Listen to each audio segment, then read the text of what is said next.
Sebenarnya kan saya bilang agama tetangga sebelah itu adalah agama yang mengadopsi iman kita. Cuman diganti, Yesusnya diganti dengan Muhammad gitu loh. Ayo silakan yang lain. Ya. Kita kasih naik ada mana nih teman-teman ya? Oh, sebentar. Karena orang-orang yang saya tunggu-tunggu ini tidak datang-datang teman-teman ya. RK tidak datang. Bom-bom yang datang cuma Rudi Iskariot. Oke, kita kasih naik ada sebentar ya. Ini banyak sekali yang mengajukan permintaan naik teman-teman. Ada 67 orang yang mengajukan. Oh, ini RK ini datang dia. RK. Nah, Oke. Shalom Bang silakan Edis. RK. Shalom juga RK. Silakan nyalakan kamera RK. Oke, Sehat Bang silakan. Edis? Puji Tuhan sehat. Silakan. Ya, jadi saya naik ke atas ini tidak berusaha untuk menjatuhkan Bang Edis, tidak. Ya. Saya mengikuti dari tadi perdiskusian Bang Edis dengan Rudi Yohanes. Ya, secara garis besar saya sepakat. Secara garis besar saya sepakat. Oke. Ya, mungkin saya salah paham, tapi saya datang ke sini ingin memastikan nih Bang Edis. Jadi nggak ada maksud saya untuk menjatuhkan pertanyaan saya bukan bermaksud untuk menjatuhkan Bang Edis, tidak. Ya, jadi kita buang dulu rasa itu di dalam hati bahwa pertanyaan saya untuk menjatuhkan Bang Edis, tidak. Buang dulu itu ya. Ya, saya naik ke atas tulus, tidak bermaksud untuk menjatuhkan Bang Edis. Ya, tidak ya. Oke. Jadi tadi dulu sabar dulu Bang Edis, kita dulu pernah teleponan kan? Kita dulu pernah teleponan. Masalah HP ngehang, ya. Nah, terus kemudian Bang Edis masalah monetisasi gitu kan saat itu. Masalah monetisasi tidak termonetisasi kan? Kalau itu saya nggak ingat. Waktu itu seingat saya setahun yang silam, waktu itu HP itu kenapa kok bisa ngehang terus TikTok ini karena berat sekali. Terus di situ Bang RK bilang, coba Bang ganti saja iPhone karena lebih kuat. Itu komunikasi kita yang terakhir kalau nggak salah. Dan memang saya harus akui dulu saya ambil kontennya Bang Edis. Ya kan? Karena dan saya sudah hapus semua konten-kontennya Bang Edis itu dari 2 tahun lalu. Tidak pernah saya suruh hapus loh. Saya nggak pernah menyuruh orang hapus konten saya. Iya, tapi saya pun udah hapus itu ya karena memang ya mungkin ada tersalah dengan Bang Edis punya monetisasi dan lain-lain. Enggak, saya bukan mempersalahkan itu RK. Gini, betul tidak waktu itu ketika saya live ada banyak channel-channel YouTube menyiarkan siaran saya ini, termasuk sampai detik ini. Betul. Nah, tetapi ketika waktu itu live, orang-orang yang live ini memajang nomor rekeningnya, termasuk Bang RK masang nomor rekening Bang RK, betul? Betul. Nah, fenomena ini kan terjadi lama ini. Terus orang-orang tuh ngomong begini sama saya, Bang. Sampai detik ini kan Bang Edis? Sampai detik ini, cuman sekarang udah banyak yang masang nomor rekening saya memang sekarang. Kalau dulu-dulu dia pasang nomor rekening masing-masing. Nah, terus orang-orang ngomong sama saya begini, Bang, itu konten-kontenmu itu diambilin orang, diambilin orang, terus mereka pasang nomor-nomor rekening mereka. Orang bilang saya gini, bahaya, situasimu itu dalam bahaya. Loh, kenapa dalam bahaya? Bayangin, ini kayak begini nih, nggak mungkin ini terus begini, ada masanya. Nah, ketika nanti orang sudah surut, nanti kejadian seperti apologet yang sudah-sudah. Nggak ada tempat tinggalnya, programnya nggak jelas. Mumpung sekarang nih Bang masih begini, biar tidak orang salah support, orang mau support kamu, malah support orang pemilik channel itu. Bikinlah programmu. Nah, adalah yang kasih ide, bikinlah rumah apologet. Begitu. Ya, makanya pada saat itu saya sarankan Bang Edis hapus dulu semua video-video Bang Edis itu supaya bisa termonetisasi saat itu. Saya kan saran. Biasanya kan gitu perhitungan algoritmanya di YouTube itu seperti itu. Jadi hapus dulu atau dikasih privasi dulu Bang Edis. Dikasih privasi dulu supaya Bang Edis ketika buat pengajuan lagi bisa diterima sama YouTube? Enggak, tapi saya bukan itu lagi. Kalau program saya enggak ada lagi saya pengen memonetisasi akun, enggak ada. Cuman sekarang begini, Bang RK. Kemarin ini saya kan mengeluarkan statement-statement yang kemudian ditanggapi oleh orang-orang yang saya sebut di sini ya. Ada RK, ada Bom, ada Rudy Yohanes dan muslim-muslim yang lain. Ditanggapi dengan salah paham. Misalnya, ketika saya mengatakan bahwa penyaliban Yesus itu adalah rencana jahat iblis. Betul nggak di situ Bang RK menanggapi video tersebut? Dengan saya menanggapi, saya menanggapi. Memang perbedaan itu dinamika dan itu hal biasa. Hal biasa ya Bang Edis ya. Nah, yang sekarang ini yang saya ingin tahu dan tidak bermaksud menjatuhkan Bang Edis dari setiap pertanyaan saya, ya, secara garis besar saya sudah nonton video dengan Bang Rudy Yohanes tadi kan. Nah, secara garis besar saya sepakat. Tetapi saya saat ini ingin memastikan ya bahwa supaya tidak ada kesalahpahaman dan selesai nih Bang Edis. Ya. Nah, jadi saya ingin bertanya Bang Edis nih. Ketika Bang Edis mengeluarkan statement Yesus punya Tuhan ini, tadi secara konteks Bang Edis lagi berdebat dengan kaum sebelah. Ya kan? Tetapi dari konteks Bang Edis, saya ingin tanya, Yesus punya Tuhan ini, apakah dalam konteks relasi antara sang anak itu atau si aku itu dengan sang Bapa atau gimana Bang Edis? Ya tentu relasi bagaimana bagaimana Tuhan Yesus memperlakukan Bapa di sorga. Bisa nggak sekarang coba saya tanya sama Bang RK. Apakah menurut Bang RK Tuhan Yesus itu menuhankan Bapa di sorga?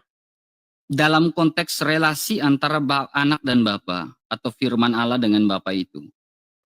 Ya, apakah Tuhan Yesus menuhankan Bapa di sorga? Dalam konteks relasi. Berarti menuhankan. Ya, makanya saya berikan sebuah pertanyaan balik ya Bang Edis ya, tidak bermaksud menjatuhkan Bang Edis. Saya ingin tahu, apakah sang Bapa menuhankan Yesus dalam konteks relasi? Enggak. Yesus yang menuhankan Bapa di sorga. Sang Bapa tidak menuhankan Yesus? Tidak. Apakah sang Bapa tidak memiliki relasi dengan sang anak?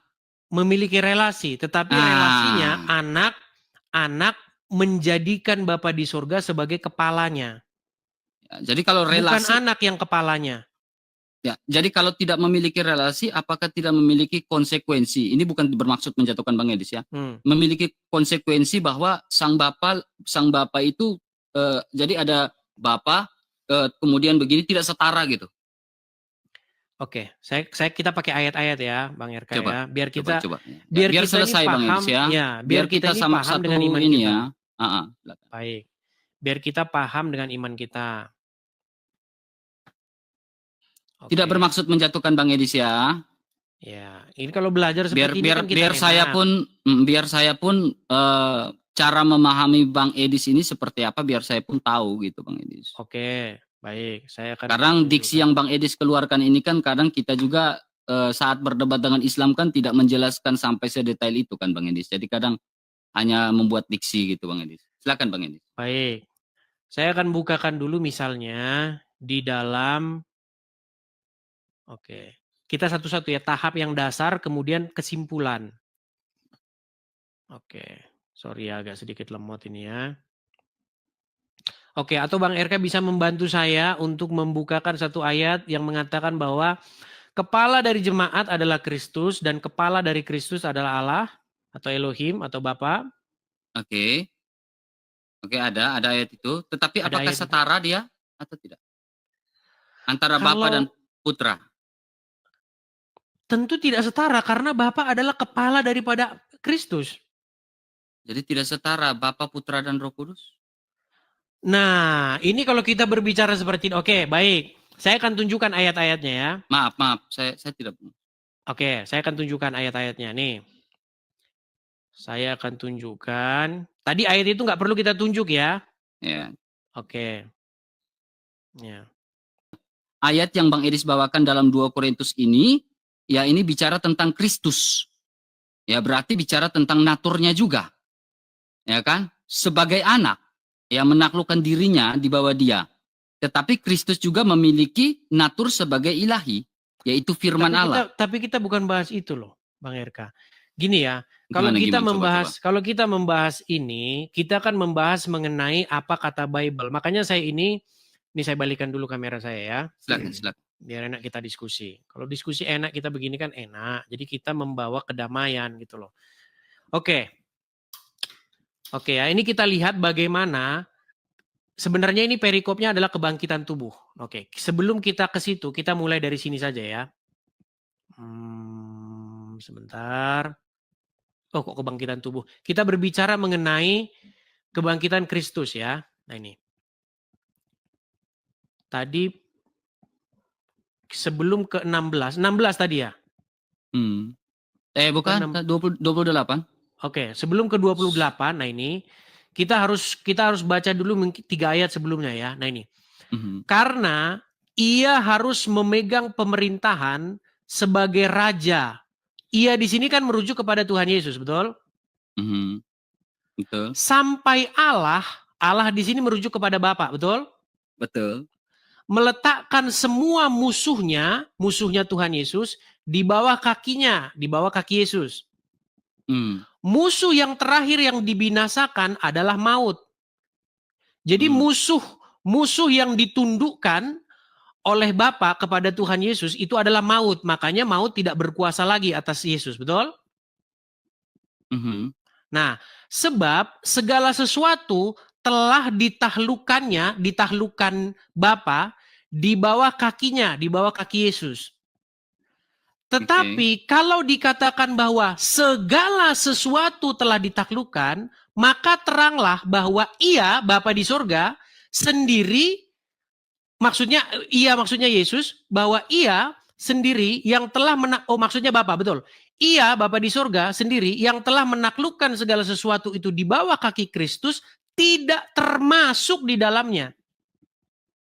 Jadi ia, Bapa di sorga, tidak termasuk yang ditaklukkan kepada Kristus, malah sebaliknya. Tetapi kalau segala sesuatu telah ditaklukkan di bawah Kristus, maka ia sendiri sebagai anak akan menaklukkan dirinya di bawah dia, di bawah Bapa di sorga, yang telah menaklukkan segala sesuatu di bawah kakinya, supaya Allah, maksudnya Bapa, menjadi semua di dalam semua. Oke. Jadi ketika Bang Edis sepakat bahwa itu tidak setara ya Bang Edis ya? Kalau misalnya saya menaklukkan diri di bawah RK, berarti siapa yang lebih tinggi?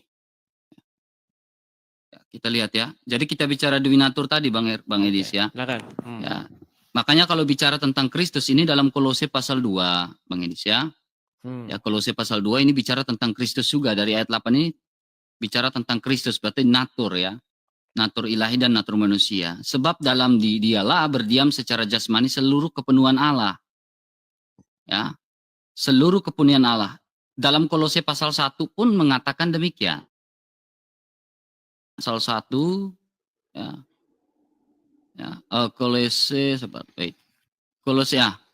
pasal 1 ayat 19, karena seluruh kepenuhan Allah berkenan di dalam dia. Nih, ayat yang ke-19. Ya. Nah, jadi kalau bicara tentang dia tunduk, dia takluk dalam keadaan sebagai manusia, tetapi kita jangan lupa juga natur ilahinya, bahwa di dalam diri dia itu berdiam seluruh kepenuhan Allah. Makanya tadi saya menanyakan bahwa Yesus itu firman itu setara nggak dengan Sang Bapa? Bang Edis bilang kalau tidak. Firman iya. Tapi kalau putra, kalau anak itu di bawah Bapa. Karena kepala dari Kristus, kepala dari anak itu adalah Bapa. Karena Tuhan Yesus sendiri berkata, Bapa yang mengutus aku lebih besar daripada aku. Oke. Lalu saya melakukan sebuah perbandingan juga Bang Edis dengan sebuah ayat Alkitab ya di dalam Ibrani pasal 1 ayat 8 nih. Ya, ini bicara tentang anak nih. Tetapi tentang anak ia berkata, tahtamu ya Allah. Ini menurut Bang Edis sang Bapa yang berkata bukan? Betul, berkata kepada anak. Sang Bapa. Oke, sepakat. Sama-sama sepakat ya. Tetapi tentang anak ia berkata, tahtamu ya Allah tetap untuk seterusnya dan selamanya, dan tongkat kerajaanmu adalah peran. Jadi sang anak ini adalah tetap Allah kan? Betul. Saya tidak menolak bahwa Yesus adalah Allah, Yesus adalah Tuhan. Tetapi Yesus adalah Allah bukan berarti dia Bapa di surga. Ya, Yesus adalah Tuhan bukan berarti dia Bapa di surga. Oke, jadi ketika kita berbicara tentang ini berarti kita bicara tentang relasi antara sang Bapa dan juga sang anak sebagai pribadi pertama dan pribadi kedua. Saya tidak setuju dengan kata-kata pribadi pertama dengan pribadi kedua. Karena itu menjadi sandungan pemberitaan Injil saya kepada orang-orang Islam. Saya tidak suka menggunakan bahasa-bahasa yang rumit.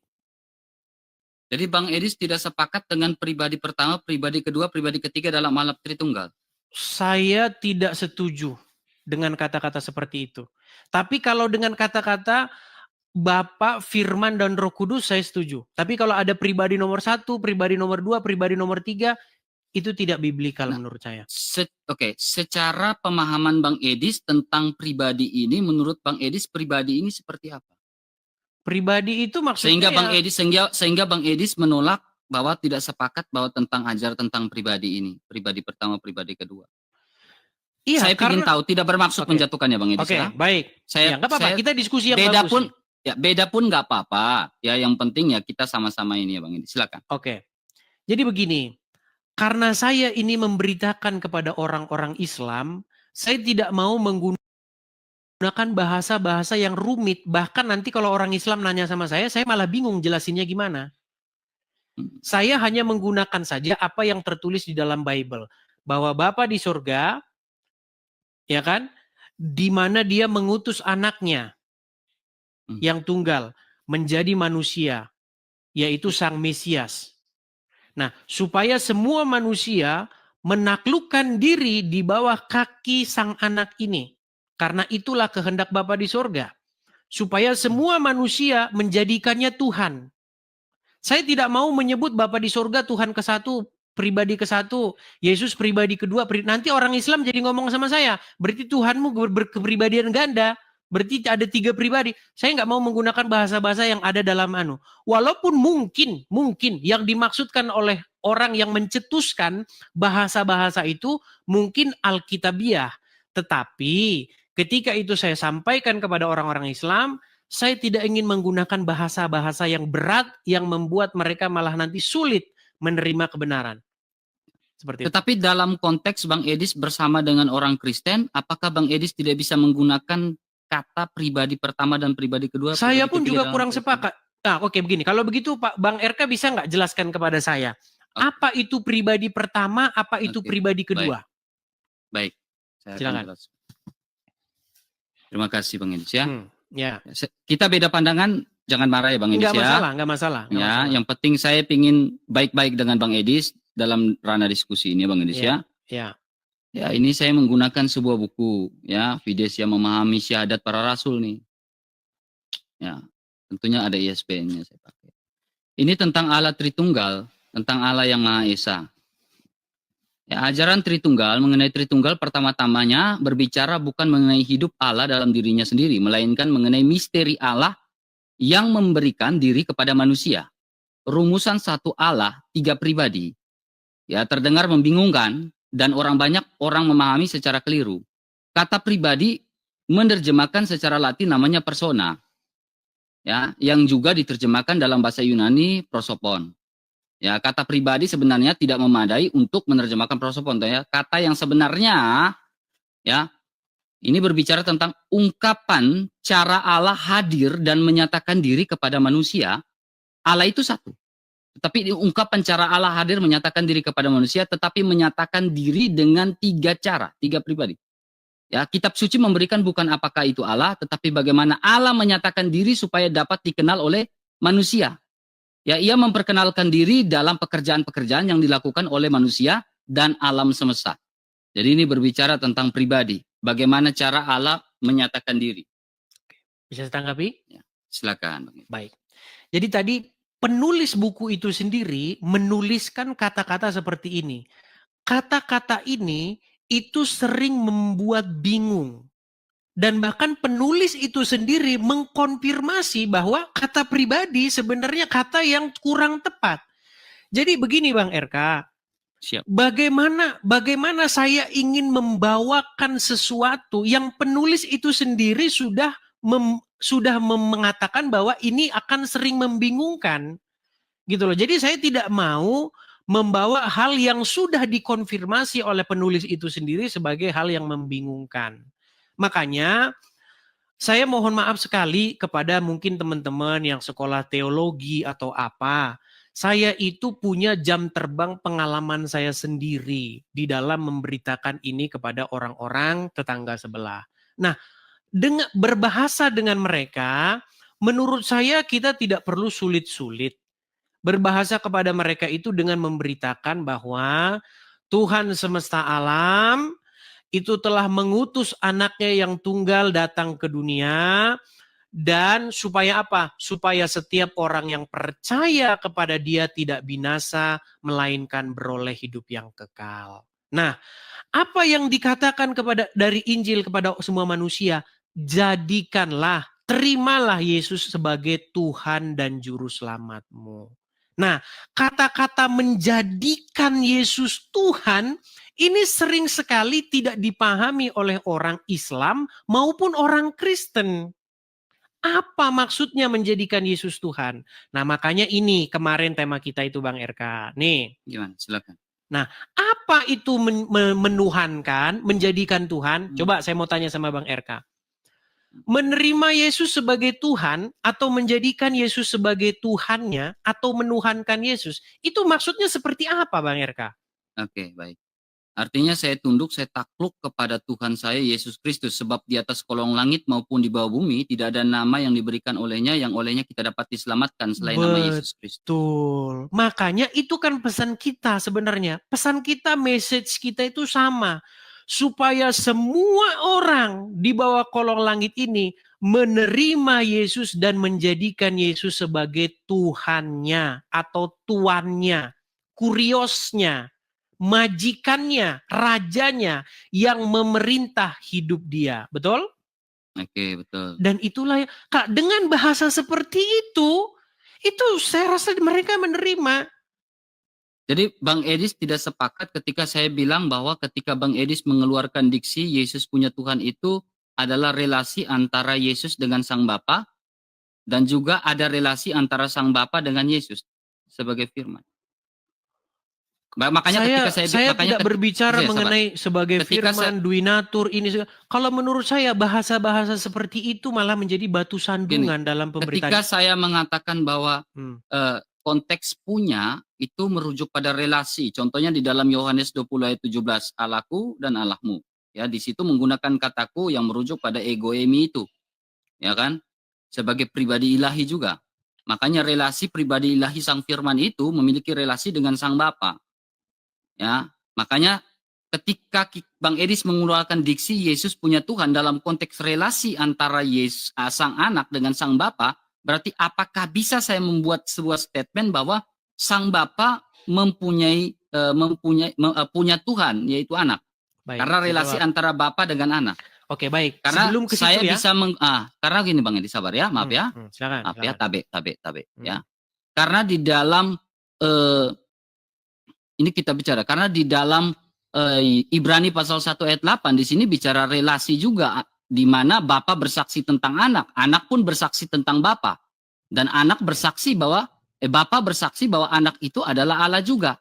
Baik. Karena ini setara dalam 3 pribadi itu. Itu yang saya gunakan diksinya. Baik. Silakan Bang Edis. Mungkin ditambahi dulu kalau belum selesai biar nanti saya tanggapi sekaligus. Sudah, silakan Bang Edis. Baik. Sebelum ke sana ya, sebelum kita membahas mengenai kata-kata Bapa di surga sendiri kepada anak, tahtamu ya Allah ya. Lalu Bang RK mengatakan, oh berarti Bapa di surga pun menuhankan Yesus kalau begitu. Nah sebelum kita ke situ, waktu itu begini Bang RK, saya itu diskusi dengan orang Muslim mengenai kata menuhankan ini. Dan dia, lawan debat saya ini, itu sudah mengiyakan bahwa memang betul kami menuhankan Muhammad. Lalu dia bertanya begini, kalau definisi menuhankan seperti itu, berarti Yesus pun menuhankan Bapa di sorga. Saya bilang, memang betul. Memang betul. Tuhan Yesus menuhankan Bapa di sorga. Berarti dia punya Tuhan. Betul, dia punya Tuhan. Tuhannya yaitu Bapa di sorga. Bahasanya dia itu punya Tuhan, itu bahasanya dia. Nah, sekarang saya mau tanya dulu sama Bang RK. Sebelum kita nanti ke situ ya, mengenai tahtamu ya Allah ya. Oke. Ya. Saya mau tanya dulu Bang RK, betul nggak di dalam Injil kita, Tuhan Yesus menundukkan dan menaklukkan dirinya kepada Bapa di surga? Oke, dia taat sampai mati hingga mati di atas kayu salib. Berarti betul ya? Ya. Oke. Dia taat di atas kayu salib. Oke. Dalam keadaan sebagai manusia. Makanya Alkitab mencatat bahwa ia mati dalam keadaannya sebagai manusia. Dan dia taat di kayu salib hingga sampai mati di kayu salib. Baik. Berarti sesuai dengan definisi menuhankan itu, berarti Tuhan Yesus sendiri menuhankan Bapa di surga nggak? Dalam konteks relasi dan ketaatan dia sebagai manusia kepada Sang Bapa, tetapi dalam konteks juga itu saya memberikan sebuah pemikiran bolak-balik bahwa terkait punya, kata punya itu berujung pada sebuah relasi di mana Sang Bapa juga relasi dengan Sang Anak. Oke, sebelum kita apakah Bapak menuhankan Yesus ya? Sebelum ke situ, apakah Bang RK setuju bahwa Tuhan Yesus menuhankan Bapa di surga? Dalam konteks relasi hubungan antara Sang Anak dengan Sang Bapa. Berarti Yohanes setuju. 20 ayat 17 di mana relasi antara Sang Bapa dengan Sang Anak. Makanya dalam konteks Yohanes 20 ayat 17 ya kita baca Allahku dan Allahmu, Bapakku dan Bapamu. Ya, Allahku itu berbicara tentang bagaimana itu kan ada kedudukan antara perkataan Yesus Allahku dan ada konjungsi dan ya dan juga Bapamu. Itu konteks berbicara tentang Yesus dan juga Maria ya saat itu. Ya, Bapa hubungan Marta dengan Sang Bapa dan hubungan Yesus Kristus yang sehakikat. Makanya Allahku, sebab aku dan Bapa itu esa. Jadi relasi antara Sang Anak, Sang Aku ini dengan Sang Bapa. Mungkin kita ulangi dulu ya Bang RK ya, pelan-pelan ya. Silakan. Apa definisi menuhankan Yesus? Definisi menuhankan Yesus. Saya tunduk, saya taat, sebab di atas kolong langit, nama di atas segala nama adalah Yesus Kristus. Oke, jadi menuhankan Yesus adalah perbuatan menundukkan diri, menaklukkan diri kepadanya, taat, tunduk, mengikuti perintahnya, betul? Betul, inkarnasi pribadi kedua, ya, yang menjadi manusia, dia taat hingga mati di atas kayu salib. Kemudian, apa definisi menuhankan Bapa di sorga? Menuhankan Bapa di sorga, ya kita harus melihat dulu konteks Allah Sang Bapa itu yang transenden, dan kita harus percaya juga Allah yang imanen di dalam Yohanes 1 ayat 14. Ya, makanya begini Bang RK. Ini juga kendala yang saya hadapi dengan orang muslim. Padahal menuhankan itu sama saja dipukul rata. Mau menuhankan Keong, mau menuhankan Muhammad, mau menuhankan Edis, menuhankan adalah suatu perbuatan menundukkan diri kita, menaklukkan diri kita, sehingga diri kita ini dikuasai penuh oleh sesuatu tersebut. Itulah definisi menuhankan. Makanya ketika saya berdiskusi dengan orang muslim ketika itu, orang-orang muslim adalah orang-orang yang menuhankan Muhammad. Artinya mereka membuat diri mereka takluk, tunduk, taat penuh kepada Muhammad. Oke. Dalam konteks kita bicara tentang pribadi Allah ini ya, yang Bang Edis nggak sepakat ini ya. Bukan, kita nggak bicara mengenai pribadi, duinatur, keilahian. Kita bukan bicara itu loh. Kita bicara menuhankan. Iya Bang Edis, tapi dalam konteks kekristenan kita juga harus memahami ya tentang teologi dan juga tentang kristologi itu. Iya, tapi itu bukan itu bahasan kita. Kita tidak membahas kristologi, duinatur, keilahian. Bukan itu kita bahas. Ya, kita bahas gini, apa sih perbuatan menuhankan gitu loh. Ketika dalam keadaan kenosis ya firman itu telah menjadi manusia, apakah keilahian Kristus itu tidak ada, terpisah atau gimana? Menurut Bang Edis. Kita tidak membahas. Saya terima pandangan. Kita jadi melebar kita bahasan kita. Enggak, karena ini supaya kita berbicara tentang relasi ini, Bang Edis. Betul, tetapi yang kita bicara bahas, hipostasis nanti. Nah, ini makanya saya bilang, makanya orang sering salah paham, Bang RK. Saya itu tidak sedang membahas hipostasis, kita tidak membahas duinatur, kita tidak membahas hakikat, makrifat dan lain sebagainya. Enggak, yang kita bahas itu menuhankan, punya Tuhan. Apa sih definisi punya Tuhan, definisi menuhankan, mempertuhan, itu loh. Jadi kita jangan bicara yang lain-lain dulu. Kalau kita di sini sudah clear, maka kita harus simpulkan siapa yang dituhankan oleh orang Kristen. Yang dituhankan oleh orang Kristen adalah Bapa di surga, Yesus dan Roh Kudus. Karena orang Kristen harus menaklukkan diri kepada Bapa di surga, menaklukkan diri kepada Yesus dan menaklukkan diri kepada Roh Kudus. Karena ketika gini Bang Edis ya, karena ketika kita bilang konteks tentang Kristus ya Bang Edis ya, konteks tentang Kristus di mana ini kita bicara tentang di mana Kristus dalam naturnya sebagai manusia, apakah keilahiannya tidak ada sehingga kita harus bilang itu tidak sehakikat? Keilahian tidak, itu apa? Maksudnya tidak, supaya tidak setara gitu, sehingga Bang Edis mengeluarkan statement bahwa itu tidak setara. Oke, apa keilahian itu? Saya mau belajar ya, dulu. Kalau kita berbicara tentang keilahian, berarti kita bicara natur ilahi dia sebagai firman Allah. Ya, pada mulanya adalah firman. Ya, pada mulanya adalah firman. Coba definisikan dulu. Keilahian adalah apa? Ya, kalau bicara tentang keilahian, bicara tentang kealahan dari pribadi itu. Apa itu kealahan? Ya, Allah itu adalah sesembahan, generic name. Bukan proper name. Karena kita bukan Muslim toh.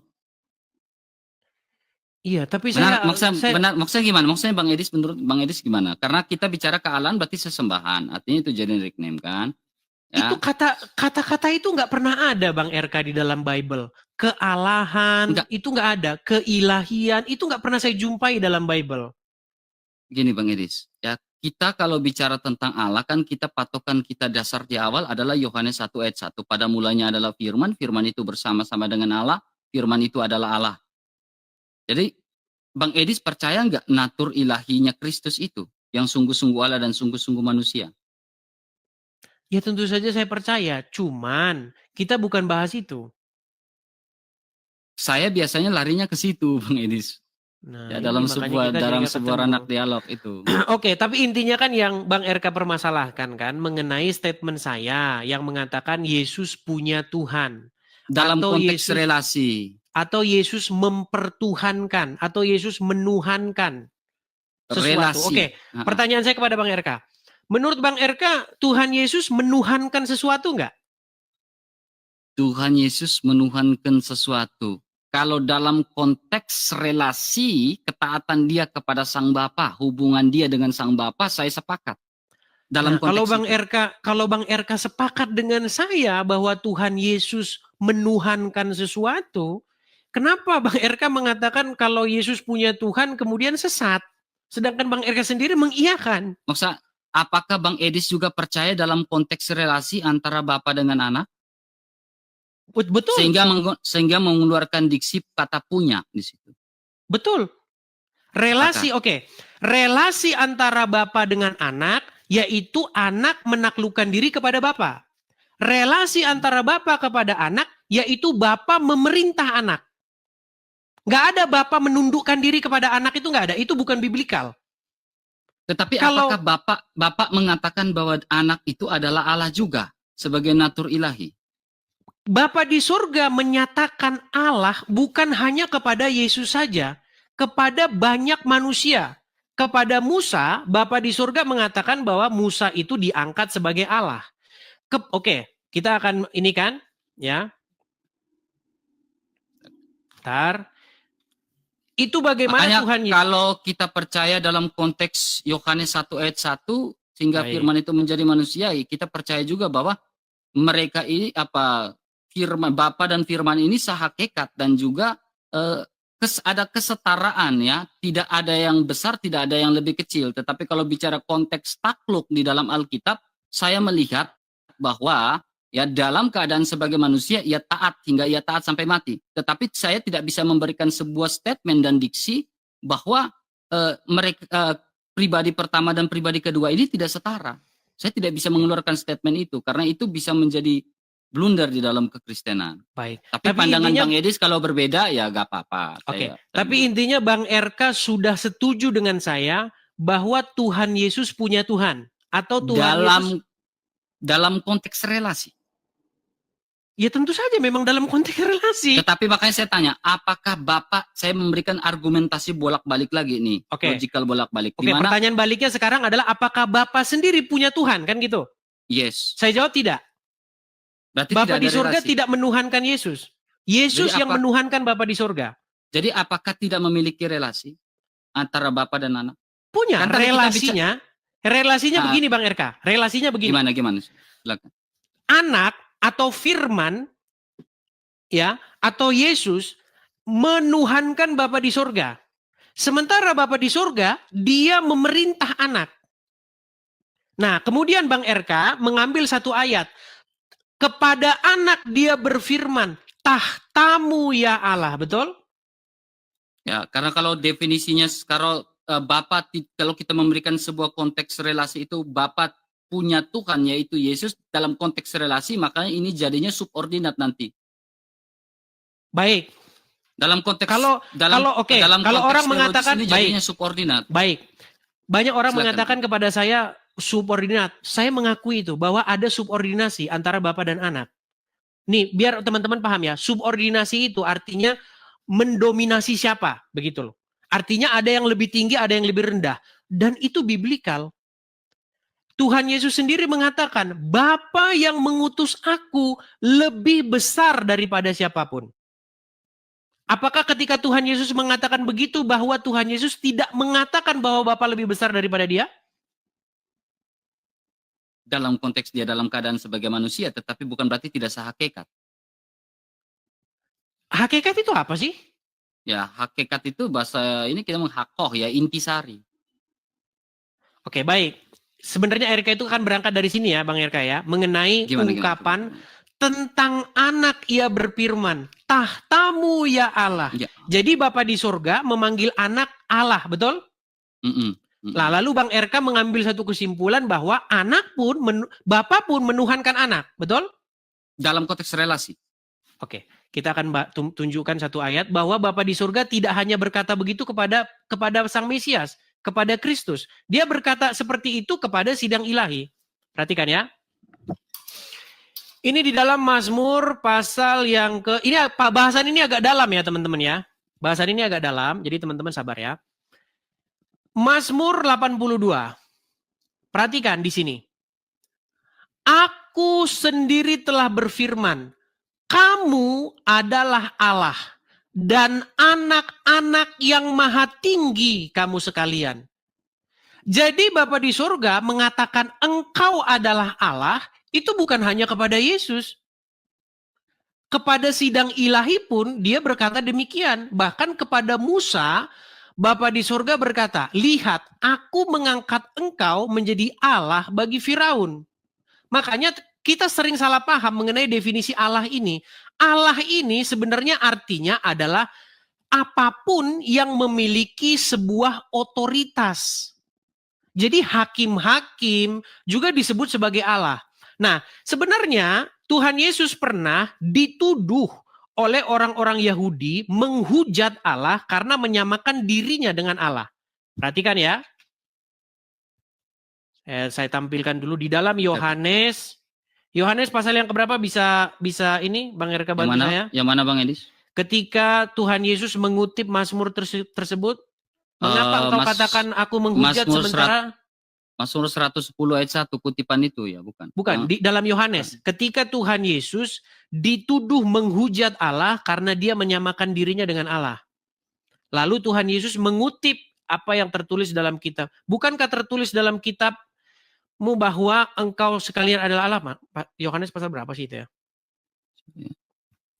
Coba biar kita lihat konteks biblikalnya ya.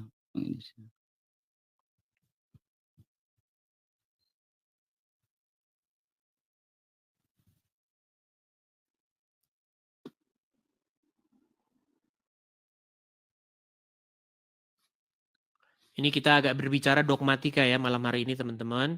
Apa-apa Bang Edis. Perbedaan pendapat itu hal biasa, biar kita selesaikan Bang Edis ya. Kalaupun tidak sampai selesai Bang Edis ya kita baik-baiklah. Gitu.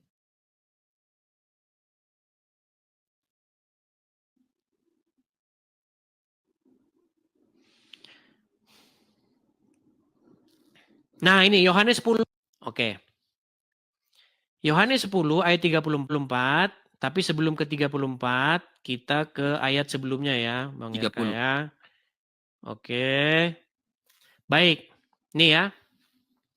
Kelihatan ya? Oke. Ini mengenai Yohanes pasal yang ke-10.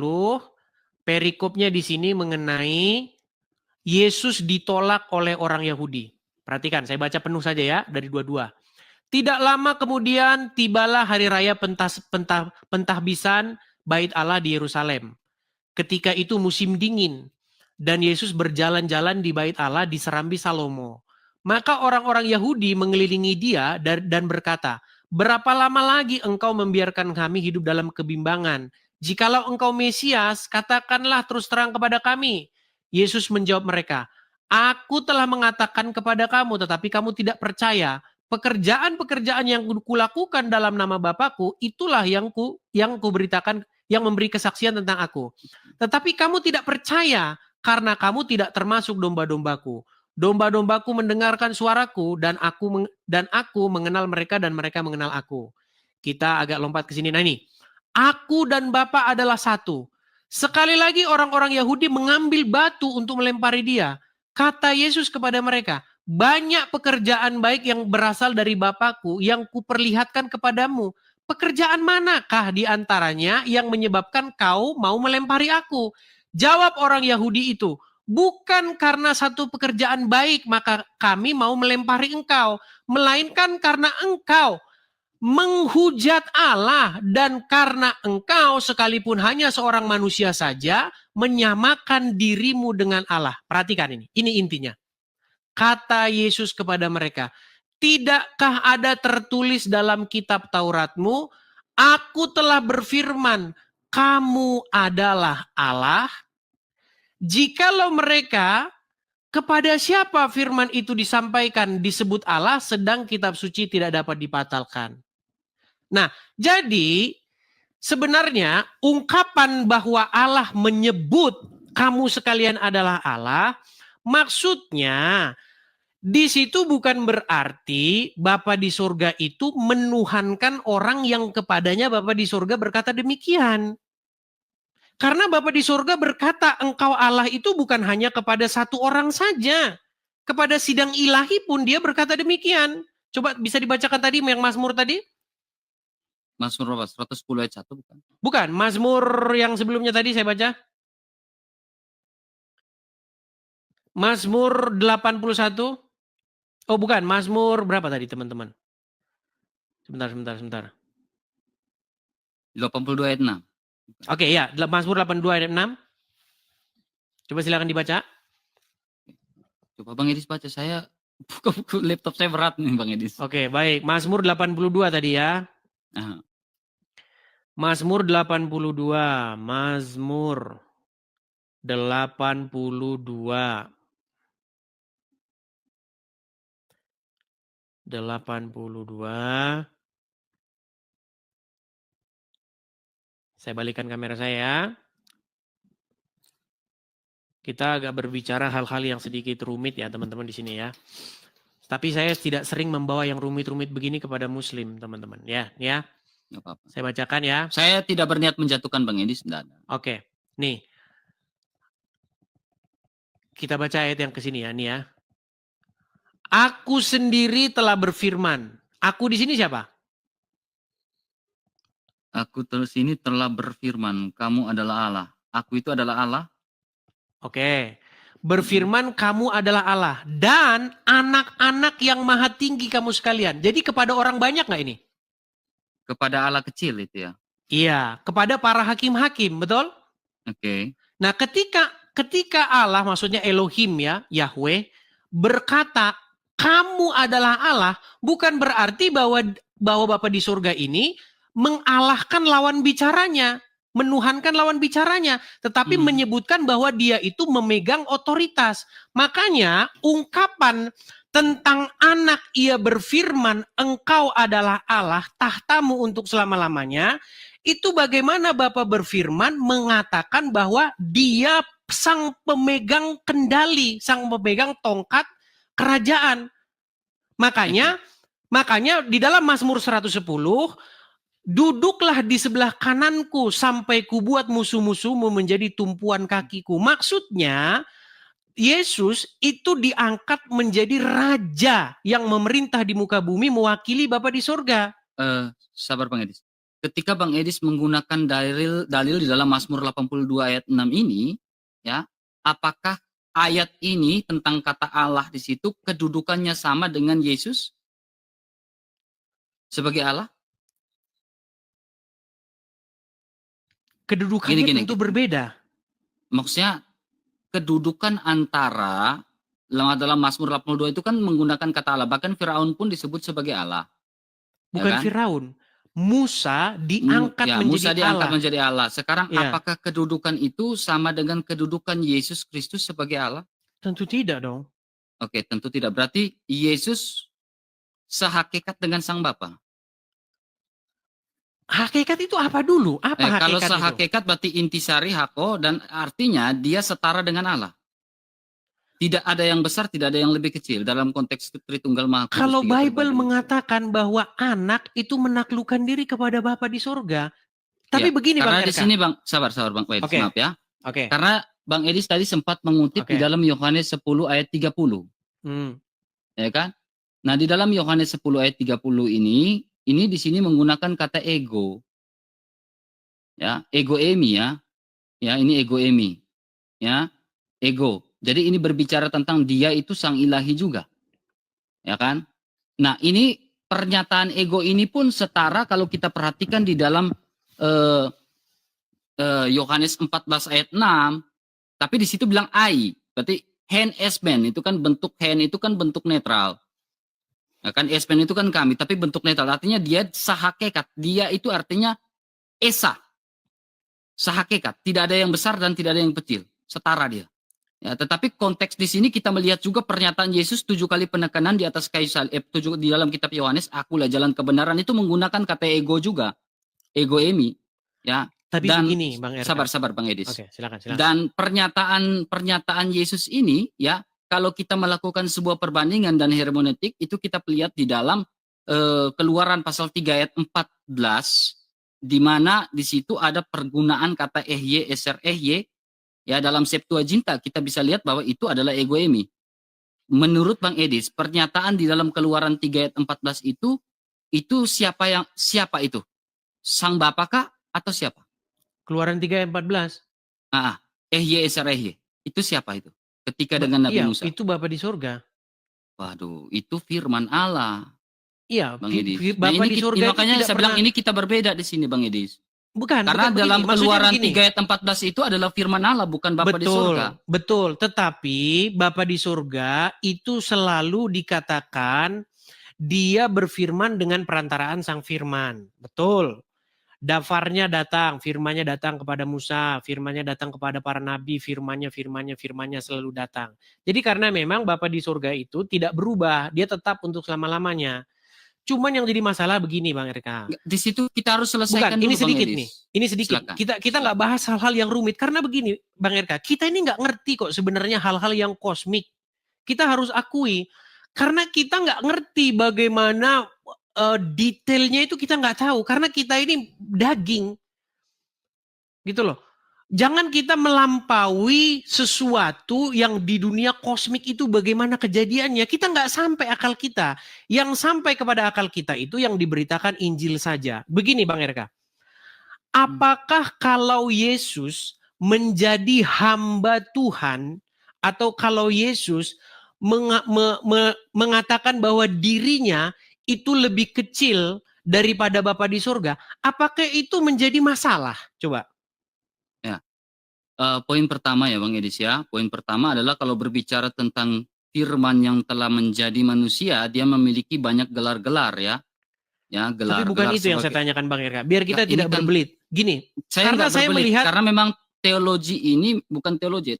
Berteologi itu atau kita memahami teologi ini harus melihat dari secara latar belakang dan juga eksegesisnya itu seperti apa.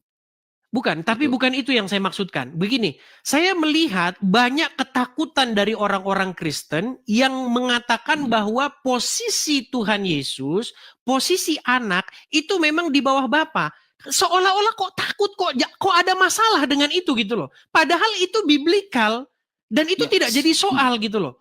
Secara itu saya begini Bang Edis ya, makanya saya tadi mau menjelaskan, ketika dia mendapatkan gelar sebagai anak Allah, hamba Allah, ya Bang Edis ya, hamba Allah ini dia taat kepada Sang Bapa. Ya, dan beberapa ayat yang Bang Edis sampaikan beberapa ayat tadi. Oke. Tetapi di dalam sebuah di mana dia datang itu, ya firman-Nya itu tetap ada. Gitu. Firman-Nya tetap ada, keilahiannya, dua natur itu. Baik.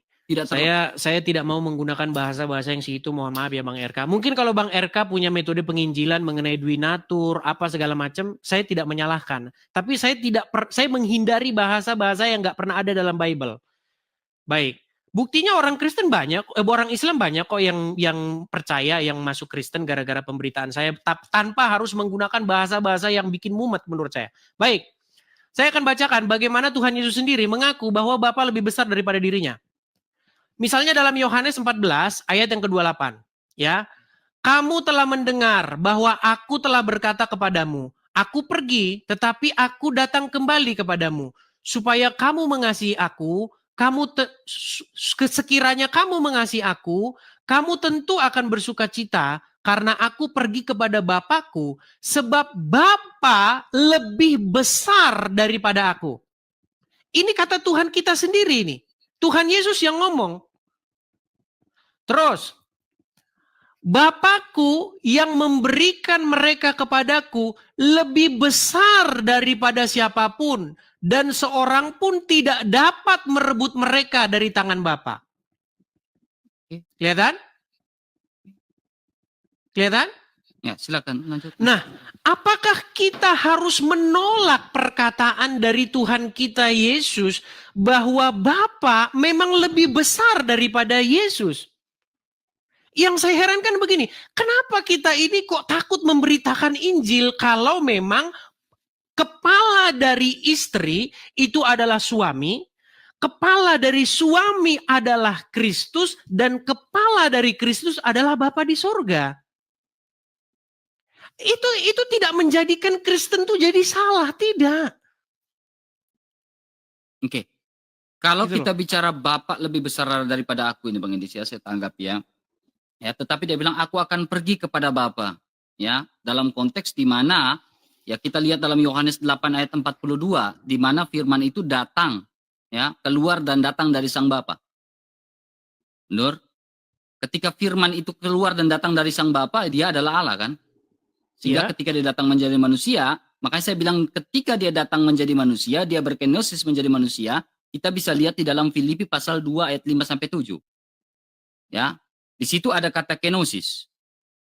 Ya kan? Ketika ada kata kenosis di situ, ya, dia ada menggunakan kata morpe doulo di dalam Filipi 2 ayat 6. Morpe dia menambahkan doulo rupa hamba. Ya kan? Jadi dia sebagai hamba Allah. Betul. Tetapi ketika dia morpe doulo, itu tetap di situ bahasa Yunani tetap menggunakan kata hiparkon, artinya tetap existing, keilahiannya. Ya, makanya saya bilang kesetaraan antara Sang Bapa dengan Sang Anak tidak ada subordinat. Ya, dia sebagai manusia, dia sebagai hamba Allah, ya, dia memberitakan, ya, dia taat sampai mati. Oke. Pertanyaannya ya, sekarang karena kita harus melihat Sang Bapa ini kan transenden, Bang Edi sudah percaya tadi ya. Sang Bapa ini adalah transenden. Tapi apa pertanyaannya? Apakah Bang Edis percaya Allah yang imanen? Imanen itu apa sih? Ya, Allah yang imanen di mana firman itu telah menjadi manusia yang Bang Edis jelaskan tadi di awal dengan Rudi Yohanes. Allah yang tampak kan? Allah yang menyatakan diri lewat firman-Nya. Iya, apakah Allah yang menyatakan dirinya itu adalah Bapa di surga itu sendiri? Firman-Nya yang menyatakan diri. Makanya pertanyaan saya tadi di awal, yang tadi sebat itu saya kan bilang, pertanyaan saya, di dalam Keluaran 3 ayat 14 itu siapa? Bang Edis bilang itu sang Bapa. Saya bilang itu bukan sang Bapa, tetapi itu berbicara tentang, ini saya jawab dulu. Ya, itu berbicara tentang memra Allah, teofaninya Allah. Ya, teofaninya Allah.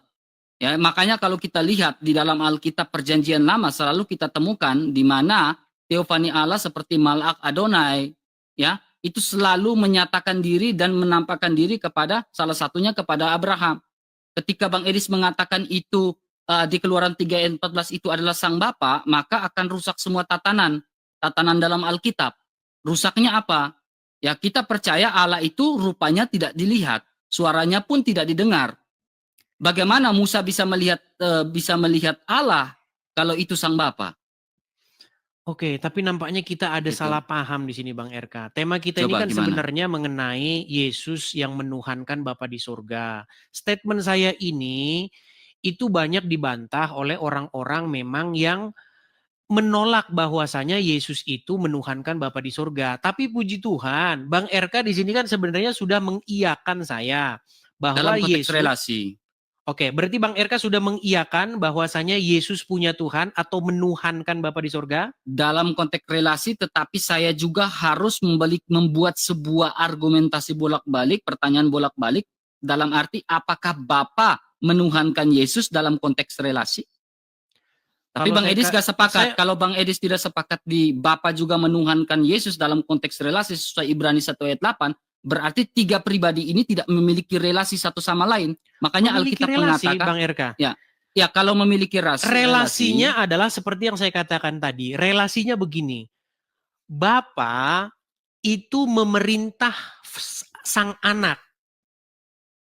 Sedangkan anak dia menuruti Bapa di surga. Dia melakukan, makanya dia melakukan kehendakku. Saya akan balikkan saja kamera saya ya. Nih, coba. Atau gini dulu, sebelum saya tunjukkan ayat ini, saya mau tanya sama Bang RK. Yesus sekarang Tuhan Yesus, dia masih menjadi hamba Tuhan atau enggak? Dia sudah menjadi raja di atas segala raja, tetapi ya dalam ini mungkin kita memiliki sebuah pemahaman yang berbeda dalam hal ini ya.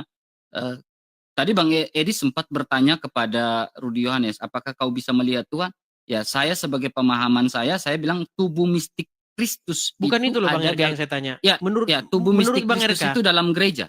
Oke, menurut Bang RK, apakah Tuhan Yesus sudah berhenti menjadi hamba Bapa? Tidakkah, dari yesterday, today, forever, Jesus is the same. Berarti tidak berhenti kan?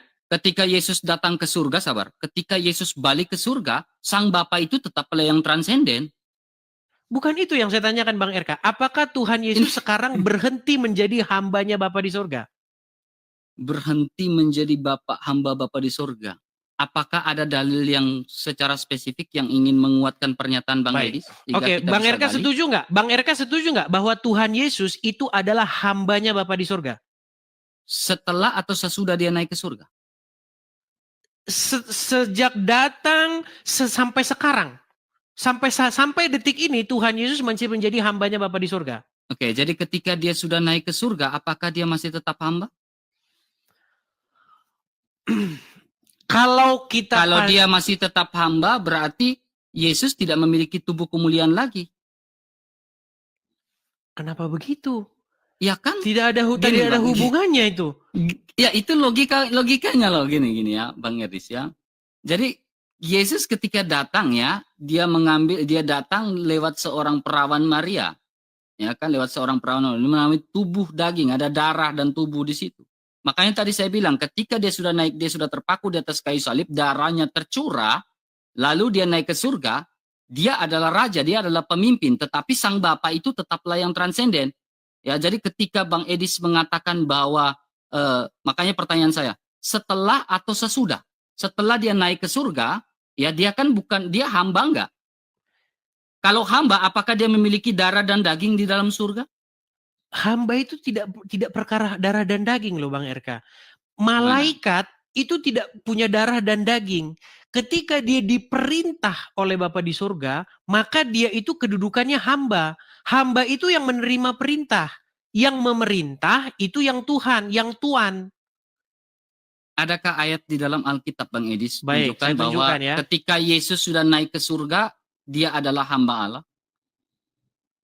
Karena ini bicara darah dan daging ini. Oke, setelah Tuhan Yesus naik ke surga atau setelah Tuhan Yesus bangkit, Tuhan Yesus masih menyebut Bapa di surga itu sebagai Allahku.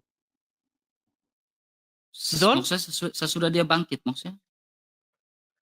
Setelah Tuhan Yesus bangkit dan naik ke surga, bahkan ketika memberitakan firman kepada Yohanes di Pulau Patmos, apakah Tuhan Yesus masih menyebut Bapa sebagai Allahnya? Atau ada Elohimnya? Hal lain, dia mengatakan dirinya akulah Alfa dan Omega, yang awal dan yang akhir. Yohanes 1 ayat 7. Akulah Alfa dan Omega itu, tapi kita jadi kemana? Bang Erkala. Ya maka, oke lah Bang Edis ya. Oke lah, sebentar, ini penutupnya, ini penutup ya, ini penutup. Tapi satu hal Bang Edis, terakhir ya, saya juga mau tanya Bang Edis juga. Menurut Bang Edis, dilahirkan atau diciptakan? Dilahirkan. Bible tidak pernah mengatakan diciptakan, dilahirkan. Okay. Baik. Di sini ya jelas ya. Ini bahkan LAI sendiri itu sudah menulis Yesus hamba Tuhan. Saya itu ingin memberitakan Yesus sebagai hamba Tuhan, Yesus sebagai Mesias, Yesus yang ada di Bible kita kepada orang-orang Muslim. Dan puji Tuhan banyak yang menerima loh. Dan menjadikan Yesus sebagai Tuhannya. Yang jadi problem itu adalah banyak orang gak ngerti menjadikan Tuhan, definisi Tuhan itu apa. Makanya saya bilang Tuhan itu ya maksudnya ya Tuhan itu gitu loh. Perhatikan ya.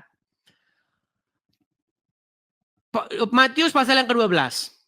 Perikopnya adalah Yesus hamba Tuhan. Banyak orang mengikuti Yesus dan ia menyembuhkan mereka semuanya. Ia dengan keras melarang mereka memberitakan siapa dia. Supaya genaplah firman yang disampaikan oleh Nabi Yesaya. Lihatlah, itu hambaku yang kupilih, yang kukasihi, yang kukasihi, yang kepadanya aku berkenan. Aku akan menaruh rohku di atasnya dan ia akan memaklumkan hukum kepada bangsa-bangsa. Ia tidak akan berbantah dan seterusnya. Ini jelas ini. Lihat, itu hambaku. Hambaku ini kan merujuk kepada Tuhan Yesus. Salah. Lihat hambaku. Itu kan di situ perkataan Yesus itu konteks itu Bang Edis. Itu konteks di mana dia menaruhkan rohnya itu untuk bisa memberitakan kepada segala bangsa. Hambaku, makanya kataku di situ kan Yesus, berarti Yesus yang berbicara. Lihat hambaku, berarti hambanya Yesus. Bukan Bang RK, di sini Bapa di surga yang berfirman. Itu berapa itu? Ini mengutip kitab Yesaya, di mana saya bacakan ya, saya bacakan. Itu perkataan Yesus itu. Bukan, ini perkataan Yahweh ke Bapa di surga. Dalam kitab Yohanes kan, itu kita lihat banyak orang mengikuti Yesus di atasnya. Menyembuhkan mereka dengan keras, melarang mereka memberitahukan kepada dia. Makanya ada pernyataan, lihat hambaku. Berarti Yesus sedang berkata, dia menunjukkan ada definite artikel bahwa itu merujukan pada ada objek yang dia katakan. Hambaku, berarti hambanya Yesus, bukan Yesus adalah hamba. Gitu. Bang RK, Yesus juga pernah mengutip kitab ini. Ketika Tuhan Yesus masuk ke sinagog, dia mengutip kitab Yesaya. Roh Tuhan ada padaku, dan seterusnya, dan seterusnya. Pada hari ini genaplah nats yang kubacakan ini kepadamu. Ini, begini, saya bacakan saja ya. Banyak orang mengikuti Yesus. Dan ia Yesus, menyembuhkan mereka semuanya. Ia Yesus, dengan keras melarang mereka, orang-orang yang ngikutin tadi kan, memberitahukan tentang siapa dia, siapa Yesus ini, dilarang. Supaya genaplah firman yang disampaikan oleh Nabi Yesaya. Lihatlah, itu hambaku yang kupilih. Ini Bapa di sorga berfirman tentang Yesus. Lihatlah, itu hambaku yang kupilih, yang kepadanya aku berkenan, yang kukasihi, yang kepadanya jiwaku berkenan. Aku akan menaruh rohku di atasnya, dan ia Yesus akan memaklumkan hukum kepada bangsa-bangsa. Ia tidak akan berbantah, dan ia tidak akan berteriak, dan orang tidak akan mendengar suaranya di jalan-jalan.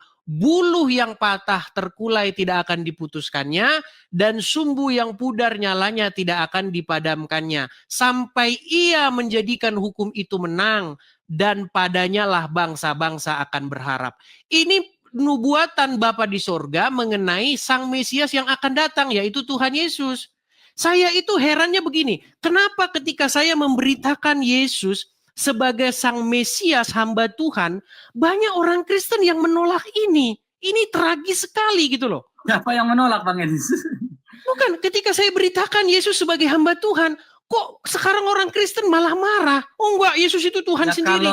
Makanya paham oneness itu sudah merajalela di tengah-tengah umat. Betul, Bang. Jadi gini, Bang Edis, ketika orang menolak Yesus sebagai hamba Allah, nah itu salah besar. Karena dalam 2 Yohanes mengatakan apa? Jikalau kamu menolak Yesus Kristus datang sebagai manusia, kamu adalah antikristus. Ya kan? Ya, saya tidak pernah menolak Yesus datang sebagai manusia dan memiliki gelar-gelar sebagai anak Allah. Iya, hamba makanya Allah, saya tidak menolak itu. Iya, lalu bagaimana dan mungkin dia taat ketika kepada Sang Bapa, saya tidak menolak itu. Karena iya, saya percaya Allah yang transenden, Allah yang imanen saya percaya, dan Allah yang imanen ini dalam Yesus ini memiliki gelar-gelar itu. Saya tidak menolak itu. Dia taat sampai mati di atas kayu salib. Saya tidak menolak itu. Makanya kemarin ketika saya mengeluarkan satu statement bahwa Yesus bertuhan atau mempunyai Tuhan atau menuhankan Bapa di surga, kenapa banyak orang-orang Kristen termasuk Bang RK kok menolak itu gitu loh. Karena makanya saya naik ke atas, saya menanyakan dalam konteks relasi saya percaya, tetapi ada argumentasi bolak-balik lagi, relasi Tritunggal ya. Ya, apakah Bapa menuhankan Yesus? Nah, Bang Edis tidak percaya di situ. Tidak, Tuhan Yesus yang menuhankan Bapa di surga. Tapi apakah Bapa tidak menuhankan Yesus dalam konteks relasi? Menuhankan itu kan menaklukkan dirinya. Apakah tidak ada relasi? Sebab Bapa di dalam aku dan aku di dalam Bapa. Bapa bersaksi tentang, sabar Bang Edis. Sebab Bapa bersaksi, aku bersaksi tentang Bapa dan Bapa bersaksi tentang aku. Makanya saya bilang kata punya tanda kutip garis bawah itu berbicara tentang relasi. Oke, saya sepakat di situ. Makanya saya memberikan pertanyaan balikan, argumentasi bolak-balik, di mana apakah Bapak menuhankan Yesus dalam konteks relasi tanda kutip garis bawah? Tadi itu sudah kalau bilang tidak. Iya, berarti memiliki relasi Tritunggal itu. Kalau tidak, berarti tidak ada relasi. Bukan tidak ada relasi, ada relasi. Relasinya adalah sang anak menuruti, taat, takluk, tunduk kepada Bapa di surga. Sedangkan Bapa di surga memerintah anak. Ya, tetapi apakah Bapa tidak mengatakan anak adalah Allah? Itu kan relasi juga, kesaksian. Mengatakan Allah bukan berarti bahwa sang Bapa menundukkan dirinya kepada Yesus. Nggak pernah ada Bapa di surga menundukkan dirinya kepada Yesus. Yang ada Tuhan Yesus menaklukkan segala sesuatu di bawah kaki Bapa di surga. Demikianlah Yesus menjadi Tuhan bagi kemuliaan Elohim. Elohim di situ merujuk kepada Bapa di surga. Itulah Injil yang saya bawa kepada orang-orang Islam. Dan puji Tuhan banyak mereka mengganti Tuhannya mereka. Yang diganti Tuhannya yang tadi itu menjadi Tuhan Yesus. Ini Bang Edis ya, maaf ya saya kasih sebuah dalil ya Bang Edis ya. Ini di dalam Mazmur 110 ayat 1. Ya, Mazmur Daud. Demikianlah firman Tuhan. Ya, ini kita tahu proper name ya. Kepada Tuanku. Duduklah di sebelah, ya oke, sepakat, sama berarti ya. Duduklah di sebelah kananku sampai kubuat musuh-musuhmu. Saya lakukan sebuah hermeneutik juga di dalam Roma 9 ayat 8. Ya, artinya bukan anak menurut daging ya. Sabar, Roma 9 ayat 8. Oke. Roma 9 ayat 8. Ibrani 1 ayat 8 tadi itu. Ya. Di situ berbicara tentang keturunan Abraham, tentang Mesias. Sehingga saya muncul sebuah pertanyaan nih Bang Edis. Ya, di situ duduklah. Tuhan telah berfirman kepada Tuhanku ya. Sehingga muncul pertanyaan nih, Yesus punya Tuhan, ya, relasi, ya. T besar kan, kurios kan? Ya, Yesus punya Tuhan huruf besar. Iya, betul. Ya kan? Betul. Ya. Jadi ketika Bang Edis mengatakan Yesus punya Tuhan, yang mana Bang Edis? Yang dua, saya tidak bermaksud jatuhkan ya, saya ingin sepaham dengan Bang Edis.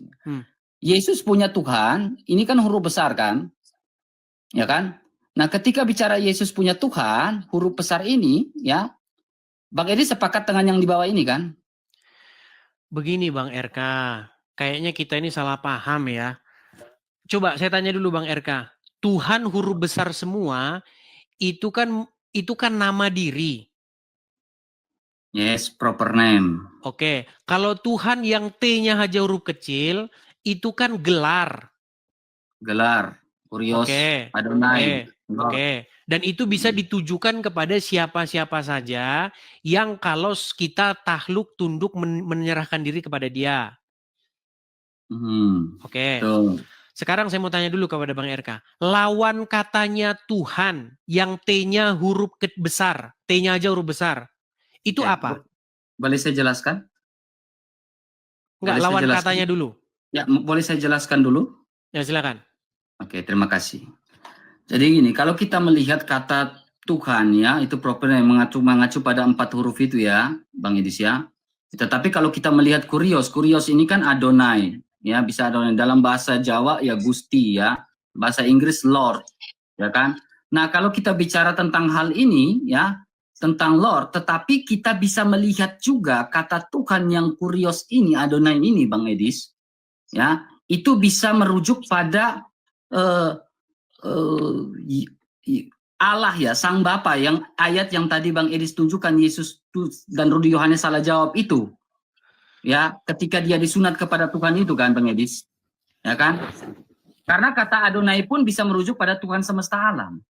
Betul. Kata Tuhan itu atau kata Kurios itu bisa ditujukan kepada siapapun yang memerintah. Oke. Nah, makanya saya tanya, kata Kurios atau kata Tuhan yang T-nya huruf besar itu lawan katanya apa? T huruf kecil? Semua? Bukan Bang RK. Lawan katanya Tuhan atau Tuan itu hamba. Hamba. Iya.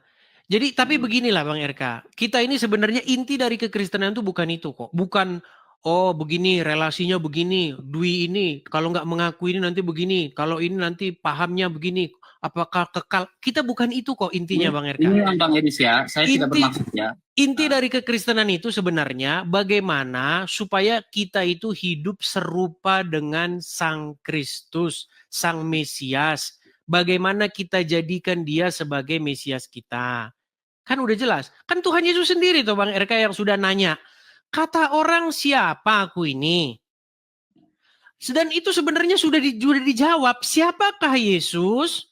Menurut Yesus sendiri, jangan siapakah Yesus menurut uskup, menurut pastor, menurut pendeta, menurut pakar ini. Kita nggak peduli. Menurut Tuhan Yesus sendiri, siapakah Yesus? Kan pertanyaan itu sudah diajukan oleh Tuhan Yesus. Menurut orang, siapa aku ini? Ada yang bilang engkau adalah nabi, engkau adalah Elia, engkau adalah ini. Lalu apa kata Tuhan Yesus kepada Simon Petrus? Engkau adalah anak Allah. Engkau adalah Mesias. Anak Allah yang hidup. Iya, jadi sudah beritakanlah jadi Yesus sebagai Sang Mesias. Tapi sabar Bang Edis, yang terakhir ya Bang Edis. Sedikit, ini penutup ya. Bagaimanakah relasi firman menjadi daging, kedudukannya, ininya, segala macam. Aduh, bukan itu sebenarnya inti kekristenan. Inti kekristenan adalah bagaimana supaya kita hidup seturut dan segambar serupa dengan Yesus. Bagaimana kita ini supaya kita dibentuk seperti kata lagu, bagaikan bejana siap dibentuk, ya kan? Ku mau sepertimu Yesus. Itu intinya. Kenapa kita ribut masalah ini hipostasis union? Pusing kita Bang RK, pusing. Aman. Tapi ini yang terakhir Bang Edis ya. Tidak ada yang lainnya. Ya, kalau ini saya hanya memberikan sebuah ini aja ya. Yesus punya Tuhan, Kurios ya. Yesus punya Tuhan. Ya, ketika kita mengatakan Yesus punya Tuhan dalam konteks yang tidak dijelaskan, maka Yesus pun Tuhan huruf besar kalau kita bisa lihat. Nggak ada Yesus Tuhan huruf besar Bang RK. Maksudnya begini, mewakili, maksudnya nama Tuhan Yesus. Bang Edis. Ketika kita bicara Yesus bukan Tuhan huruf besar ini Bang Edis ya. Kalau Yesus punya Tuhan dan berarti konsekuensinya Yesus bukan Tuhan huruf besar ini, maka ini akan berbicara tentang Allah yang Esa itu, aliran kasih yang kekal hipostasis pertama, Ya, yaitu Sang Bapa, dan hipostasis kedua yaitu firman anak, dan hipostasis ketiga itu. Karena ini merujuk pada Allah ini, Tuhan ini. Kalau Yesus punya Tuhan, berarti apakah Yesus bukan Tuhan huruf besar? Yesus bukan Tuhan huruf besar, karena kalau Yesus Tuhan huruf besar, maka Bapa di surga itu disalibkan. Itu paham oneness Pentakosta. Ketika Yesus disalibkan, apakah Bapa di surga disalibkan? Karena kalau kita berbicara Yesus adalah Tuhan huruf besar, saya sepakat itu. Dia YHWH. Iya, yang dimaksud Tuhan itu, Tuhan Yesus adalah YHWH, maksudnya namanya itu disandang oleh Yesus, begitu loh. Dalam sebuah aliran Allah yang Esa itu.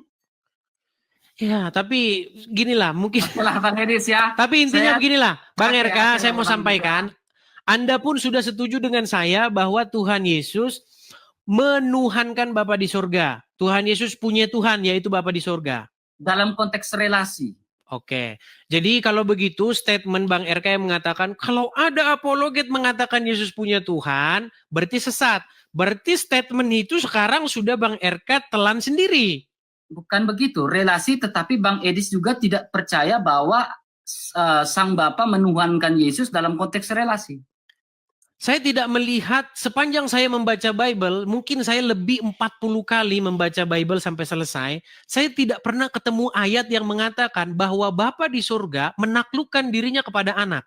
Yang ada anak menaklukkan dirinya kepada Bapa di surga. Ketika dia menakluk, ini konteks definisi memang menaklukkan Bang Indonesia, tetapi dalam konteks relasi itu tidak bisa, karena ini antara kesaksian antara anak dalam Bapa dan Bapa dalam anak.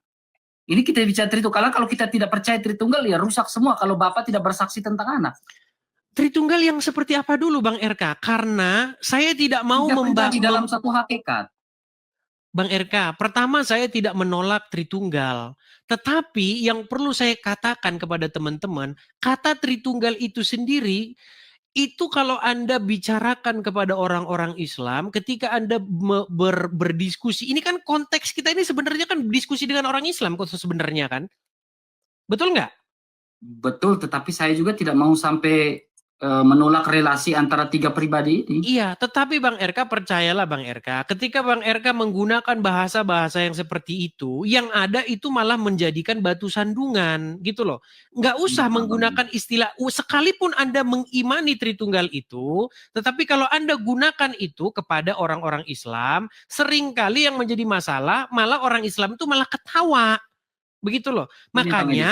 Makanya itu cukup ada di pikiran Anda saja. Sedangkan memberitakan Injil kepada orang-orang Islam, menurut saya ini saya tidak menyalahkan ya. Kalau kalian mau memberitakan dengan pakai pengertian itu silahkan. Tapi kalau saya tidak mau menggunakan istilah-istilah yang bikin rumit. Saya nggak mau. Intinya begini, ini penutup dari saya. Nanti Bang Erka juga silahkan kasih penutupnya. Di dalam Korintus pasal yang ke-15 tadi ya, 1 Korintus 15. Nanti Bang Erka silahkan kasih penutup.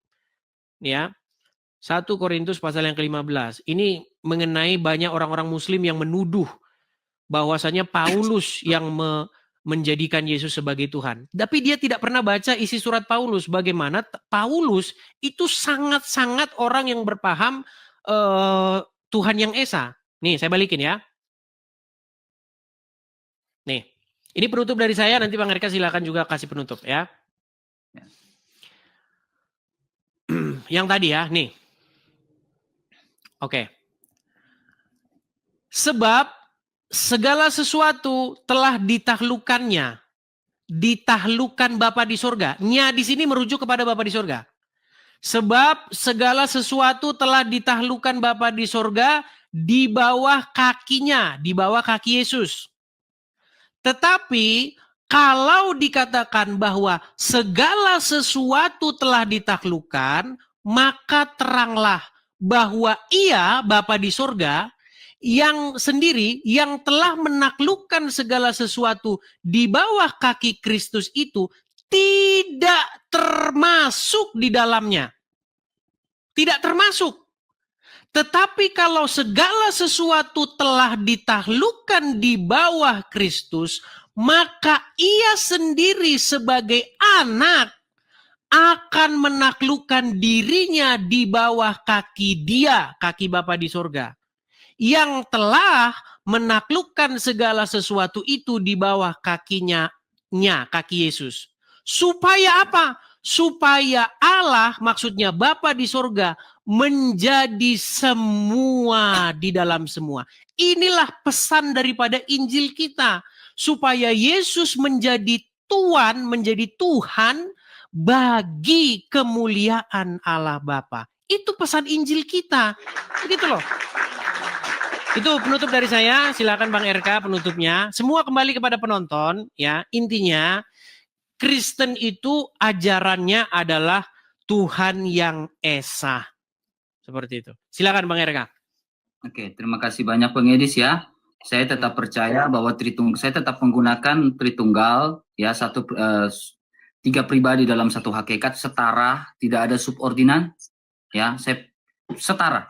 Tidak ada mau subordinan, karena subordinan bisa mengarah kemana-mana. Saya tetap percaya setara, yang setara, Tritunggal. Tiga pribadi yang berbeda, bisa dibedakan, tidak bisa dipisahkan. Saya tetap percaya itu. Karena saya terus memberitakan, memang ini berat. Ya, bahasa saya susah, saya tidak tahu, mungkin sulit bahasa saya, terlalu tinggi, terlalu teologis. Ya, mungkin saya pun menyadari itu. Ya, tetapi saya percaya, Roma 10 ayat 17, ya. Iman timbul dari pendengaran, pendengaran akan firman Kristus. Saya percaya akan hal itu. Saya terus memberitakan firman Tuhan dengan cara seperti yang saya lakukan. Bang Edis mungkin dengan cara seperti itu. Tetapi mungkin ada beberapa hal yang berbeda di antara kita. Ya, bukanlah menjadi suatu ini. Minta maaf ya Bang Edis kalau saya ada salah-salah kata. Sama-sama Bang Edis. Menyakiti hati Bang Edis. Maafkan saya ya. Sama-sama. Oke. Terima kasih Bang Edis. Terima kasih ya. Saya turunkan ya. Turunkan Bang Edis. Shalom. Baik, shalom. Ya, itulah ya makanya teman-teman ya. Jadi pemberita punya caranya masing-masing. Makanya kan kemarin saya bilang, saya tidak pernah menyalahkan caramu. Terima kasih Bang Aman, makasih. Saya tidak pernah menyalahkanmu bagaimana caramu memberitakan berita tentang kebenaran itu kepada kaum-kaum sebelah dengan caramu sendiri. Saya pun punya cara saya sendiri karena saya punya pengalaman sendiri yang tentu berbeda dengan pengalamanmu. Nah, makanya kemarin saya bilang, biarlah kita dengan cara kita masing-masing. Kalau caramu dengan bahasa-bahasa yang Tritunggal, bahasa Dwinatur, saya nggak salahkan itu. Cuman pengalaman saya. Kalau saya menggunakan bahasa-bahasa yang begitu, yang ada malah debat kusir, nggak karu-karuan. Itu pengalaman saya loh, pengalaman saya. Makanya saya lebih senang memberitakan Injil yang tertulis letterlek di dalam Injil. Bahwasanya karena begitu besar kasih Elohim, maksudnya Bapa di surga akan dunia ini, sehingga dia mengaruniakan anaknya yang tunggal, supaya setiap orang yang percaya kepadanya tidak binasa, melainkan beroleh hidup yang kekal. Supaya semua manusia harus menjadikan Yesus sebagai tuannya, sebagai Tuhannya. Seperti itu. Jadi itu pengalaman saya. Kalau teman-teman punya cara sendiri, silakan begitu. Cuman janganlah diantara kita itu kau katakanlah, kau sesat, begini segala macam. Seperti itu ya teman-teman ya. Karena kadang-kadang statement-statement saya itu, ketika berbicara dengan Muslim, sering dipotong orang, kemudian ditanggapi oleh apologet lain sebagai satu statement yang sesat. Seperti yang saya bilang, rencana menyalibkan Yesus itu adalah rencana jahat, rencana si iblis. Terus bilang, wah berarti begini, berarti sesat, segala macam. Terus saya bilang lagi, Yesus menuhankan Bapa di surga. Yesus punya Tuhan, yaitu Bapa di surga. Wah sesat lah. Tanpa tahu latar belakang konteks saya berbicara seperti itu. Saya rasa itu saja malam hari ini. Semoga teman-teman paham yang saya utarakan ya. Semoga teman-teman paham. Intinya yang saya beritakan adalah itu tadi ya. Saya tidak perlu mengulang-ulang lagi. Oke, saya rasa untuk malam hari ini itu saja teman-teman. Diskusi malam hari ini agak sedikit berat. Makasih GT, makasih. Teman-teman yang mensupport, saya ucapkan terima kasih banyak yang setinggi-tingginya kepada teman-teman. Makasih. Teman-teman sekalian, sekali lagi pengumuman ya. Pengumuman. Teman-teman sekalian, rumah apologet, progres rumah apologet kita, itu sudah hampir selesai. Tinggal finishnya saja, tinggal balik namanya saja. Nah,